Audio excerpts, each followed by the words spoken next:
If you've ever looked at a crochet pattern that had multiple sizes and seen all of those numbers, some of them in parentheses and some not, and been confused, this video is for you. Hi everyone, I'm Amanda Saladin from Love Life Yarn, and today in this quick tutorial, we're going to be looking at how to read crochet patterns that have multiple sizes. So this originally was a part of a workshop that I put on for how to read crochet patterns, and I've taken out the part about how to look at patterns, how to read patterns that have multiple sizes, and it's going to just walk you through quickly how to do that. So are you ready? Let's get started. All right, so let's move on. Tackling multiple sizes, okay? Just like this, let me grab my velvet teal sweater. You can see this has a lot of sizes on it. It's got extra small, small, medium, large, extra large, 2X, 3X. And it has a lot of math because I'm involved in designing things like this. And it tells you the finished size, okay?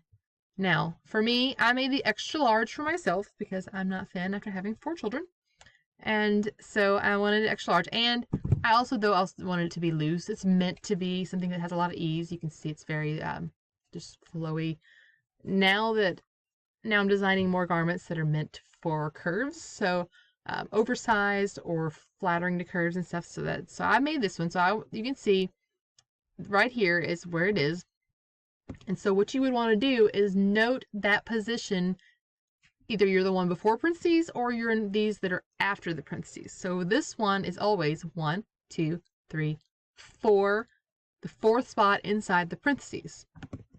All right, so if I go down here, I'm going to say, okay, I'm going to highlight. I would go through the entire pattern before I ever started and highlight or circle all of my size. So I would go 1, 2, 3, 4. I would highlight this, which of course there's so many 11s, and then you'll have 10 stitches. I'd highlight that, and then I'd come here. Okay, 1, 2, 3, 4. I'm going to work till it's 5 inches, and so on throughout the whole pattern. Okay, let's see if this one has any one size only. Some of my patterns, and some of you see, they'll have like only 4 certain sizes. Oh, here it is, like this. All right, we're at this part right here.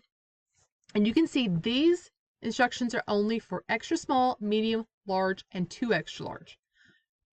If I'm making the 1X, just an extra large, I need to ignore this completely, okay? It's not something that I'm going to be doing.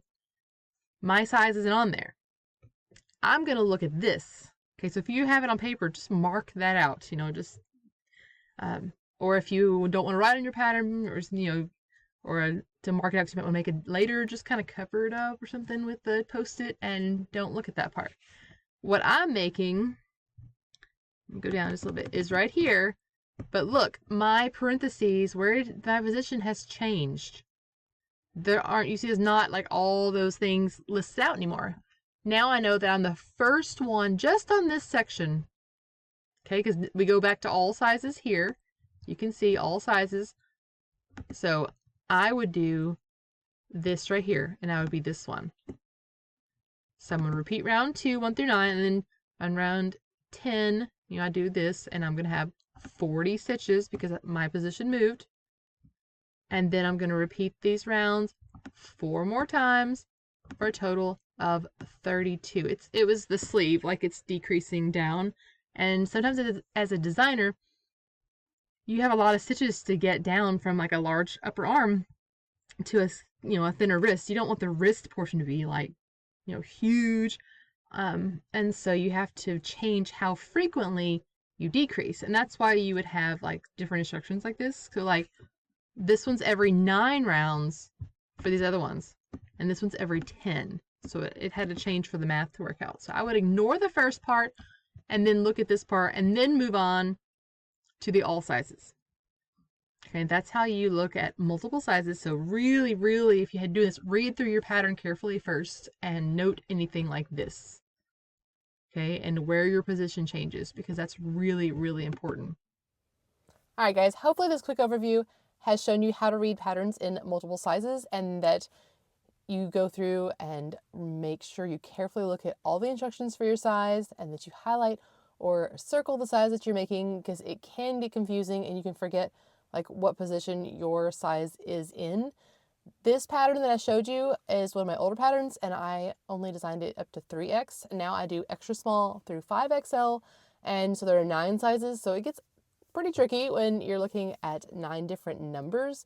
And so the best thing to do, like I said, is just to make sure you know where your size is and to circle or highlight, and then to pay attention to those special sections, because some of the shaping can be very different for different size ranges. And so designers use these sizes only to make it clearer, because often the instructions are so different between the 2 groups, or 3, however many. Mine are usually 2.